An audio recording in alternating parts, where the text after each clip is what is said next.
Nice hoppers.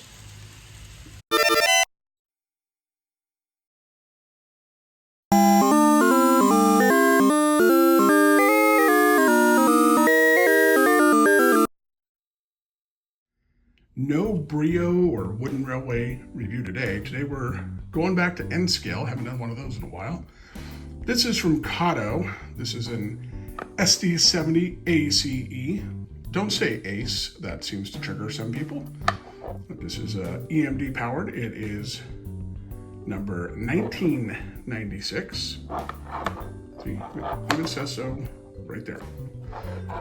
And it is painted in the Southern Pacific daylight paint scheme, which so many of us know and love from those amazing locomotives in 4449, which is still alive and well. And why 1996? Well, that is the year the Southern Pacific got merged into the Union Pacific. Let's open this up and take a look. I think Kato products, all of the ones I have reviewed so far, or even just played with so far, have been fantastic. They're Japanese made. I think they just seem like really good products.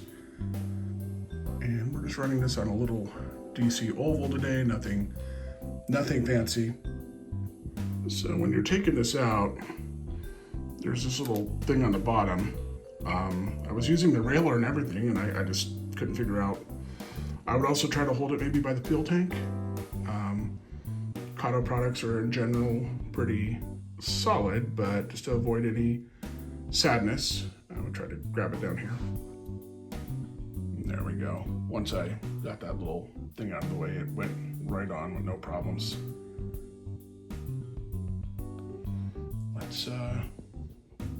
Let's fire this thing up.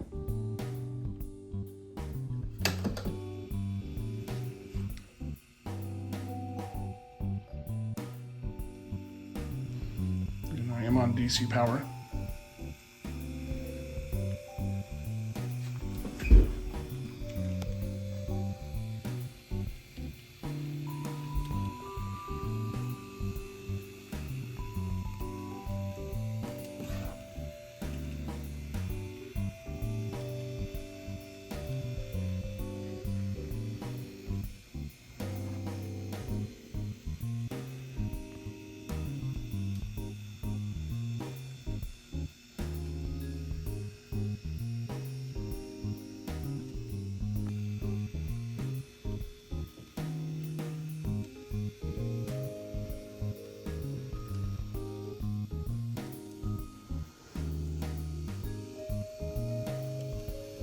I had the desk in my office cleared off and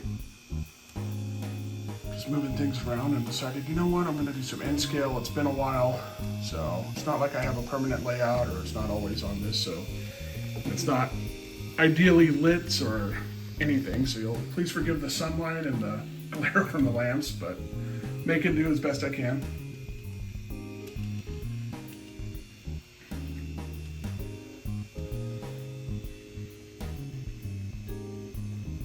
Let's change the speed on this.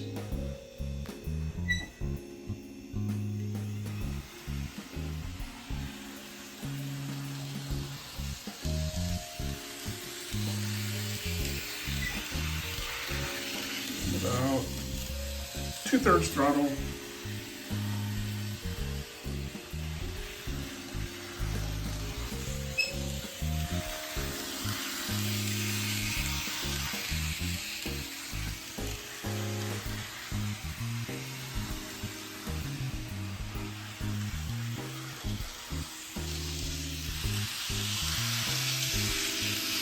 Gotta love that paint scheme.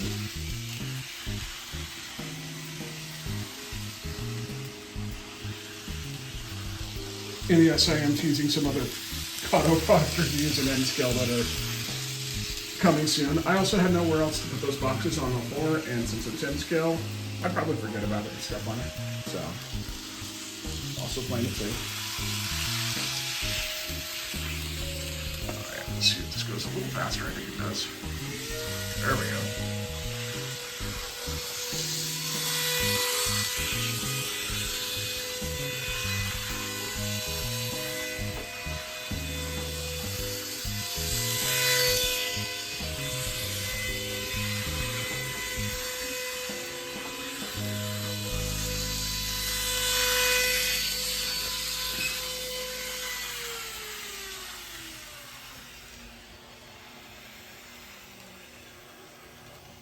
No modelers realistically run their locomotives that fast, I don't think.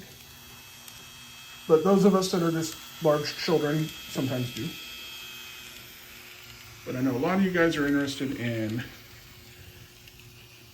the low speed stuff more, the creep.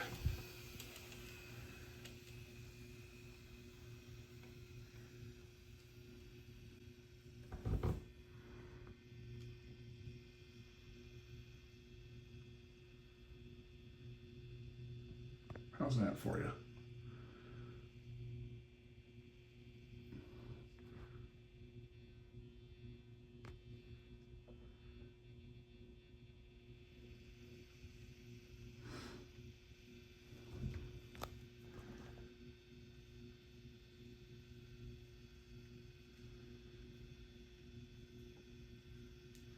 Very smooth. It's just one of the things Kato does so well. And honestly, this track is certainly dirty, to be fair to any little lurches or anything like that you might see. This has been sitting in the basement. It's probably collected a little dust. I gave it a quick once over, but it could really stand for a full cleaning. I know those slow speeds are what's so important to so many model railroaders, and the F7 I have for the Super Chief also runs really well at slow speeds, as does a GP38 I have, all Kato. And it is pronounced Kato, not Kato. I hear Kato a lot. If you say Kato, it's fine. No big deal. We can still be friends, but just FYI, it's Kato.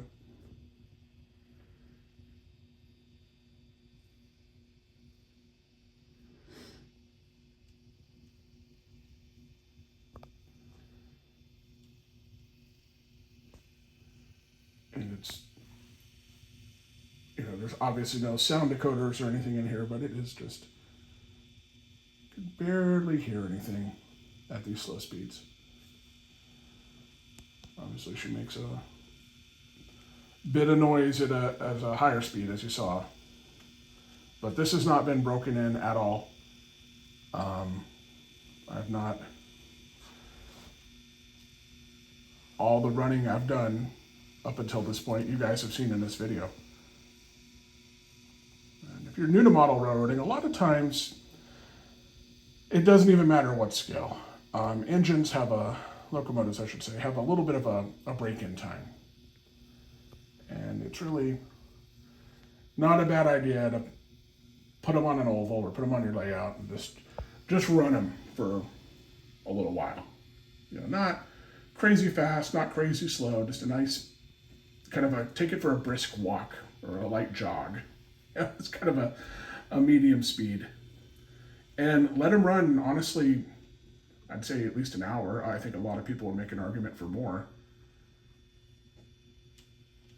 And you never know. Like, I've had this sitting in my basement for almost a year. I'm embarrassed to admit that, but it took me that long to get to it.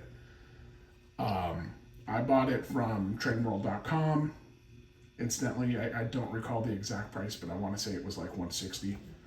And it was one of the last new ones they had. I don't know if more are on the way or what, but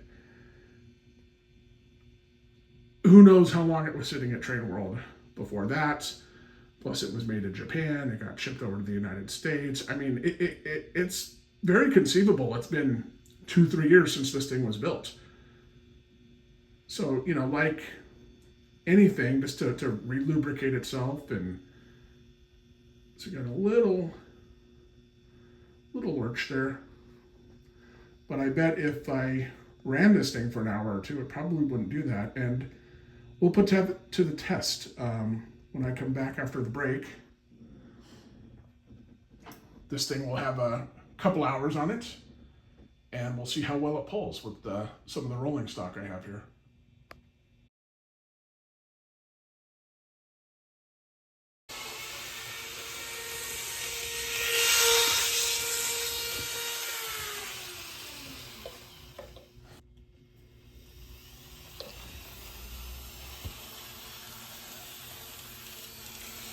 long hood forward for a second.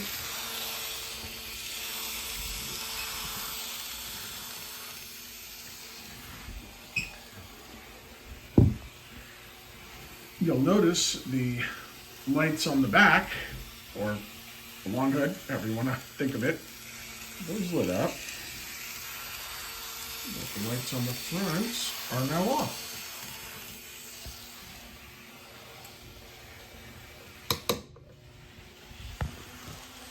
Change directions. Front's now on, back's now off. Pretty standard. And if this had a DCC decoder, and if I had a DCC system for N-scale, all that stuff could be handled individually, as well as sound.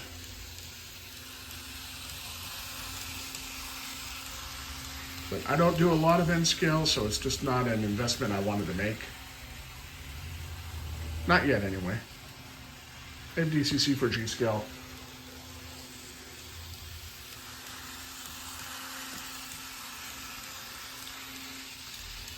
And to be honest with you guys, the next DCC system I buy will probably be HO, because I have a banger of an HO locomotive coming up, but that video is probably a couple months away. Christmas and everything, once we get into November, December, I really want to focus on the Brio stuff, because that's what a lot of people on this channel like. And I thought about going strict Brio, because they say, you know, if you have two different audiences on your YouTube channel, that's no good, and you should make two channels and all that. I don't know. I have enough going on. This is just generic trains, but yeah, there's a lot of Brio, and I know a lot of you guys that like this stuff probably don't like those, but that's how we get new people into our hobby, you know? So I think it has its place. And let's be honest, some of those are kind of cool. A lot of you liked, I did the Southern Pacific Daylight, this paint scheme with the 4449, and it was for a wooden railway. It's a Brio compatible locomotive, and a lot of you guys love that video. So yesterday when I was at the Canfield Toy and Train Show here in Canfield, Ohio, one of the things I was on the lookout for, and I think Kato has such nice packaging and boxes, but they have a set of daylight passenger cars, so it would match this paint scheme. Obviously it's for 4449 for the steam, the GS4, the steam engine locomotive, but I thought it would be kind of cool to couple a set of correctly painted daylight passenger cars to this heritage unit, because I mean, I know that makes no sense, but I'm quirky and I like to do goofy things. So I just thought that would be fun to see. And I unfortunately I missed the boat on buying a GS4, a Kato one anyway, for N-scale. I'm sure they'll make another one at some point, so I'm not too worried about it. But I was on the lookout for a set of passenger cars. They had the Union Pacific ones, which I know would make more sense because this is, you know, it looks Southern Pacific. It's really a UP, but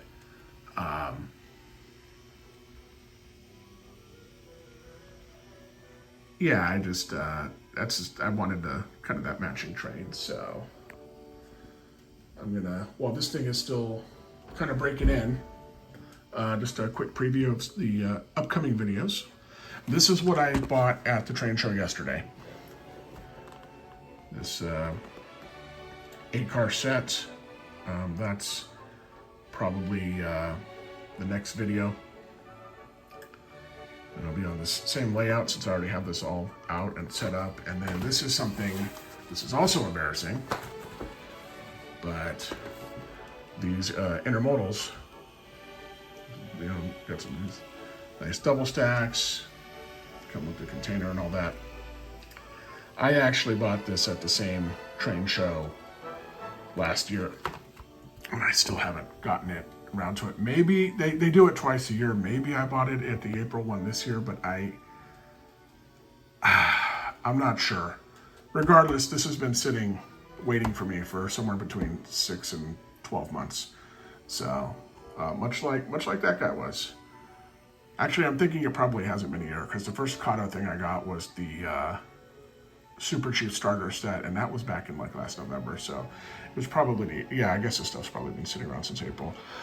There's a guy there, and he does a lot of in-scale. As you can see, his prices aren't bad. I would say always bring a wad of cash with you to the train show because cash carries weight with those guys. They don't, you know, have to pay credit card fees and stuff like that, depending how someone's reporting their taxes, which is none of my business. I also bought this last time I went. It's much more reasonably priced, as you can see. There's some critiques about this one online. We'll talk about it when I get around to reviewing it. But yeah, so there's a sneak peek of probably the next 3 videos. And then this guy will be hauling a pretty long train at that point.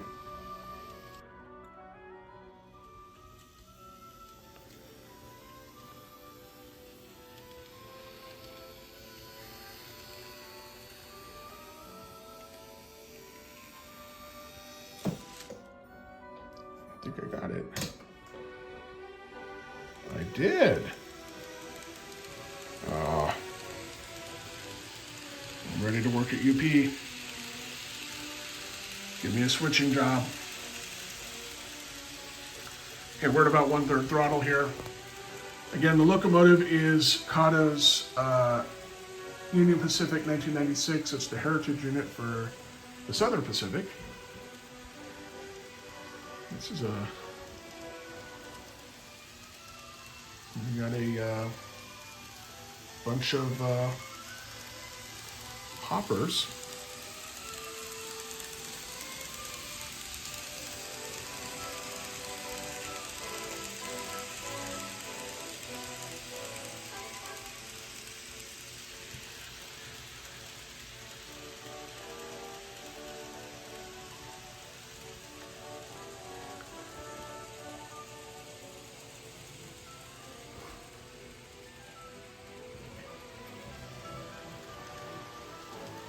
Sorry about the lighting from the window, guys. This is kind of a makeshift little layout.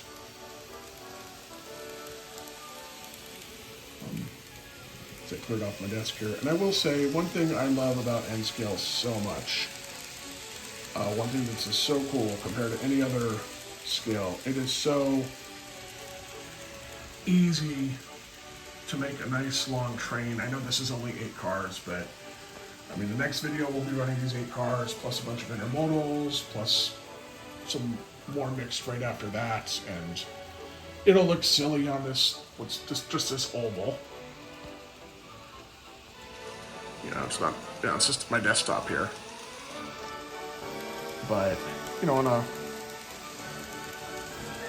long run of bench work or whatever, it's just so cool to make a long train with N-Scale.